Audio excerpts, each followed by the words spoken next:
guys, Brad Scott here with Brad Scott Photography.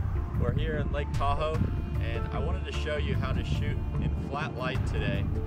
We're using the Canon PowerShot SX230HS. It's a very low budget camera, but you can get some amazing results with it if you use it right. So come over here, I'll show you what to do.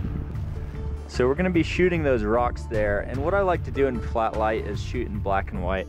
It just makes the photo look a little more artsy, and also you're not going to get really too much color when the lighting is flat, so might as well shoot it in black and white, give it a little bit of an overexposed look, and get a really artsy effect out of it.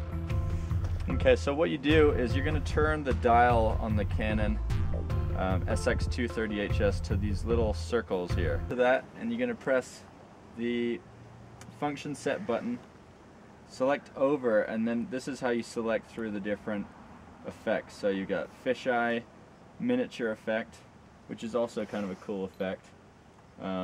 Gives it like a nice, basically focuses on a certain section of the picture and gives it kind of a cool effect.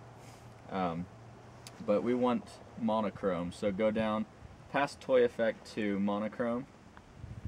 And then what I'm going to do is make sure there's no flash, and we want to have basically the focus set for manual exposure. So press the left button, go to manual focus, and then you want to turn this dial key until everything is in perfect focus. So right there looks about good. And then you're going to press the up button, and let's give it a little bit of that overexposed look.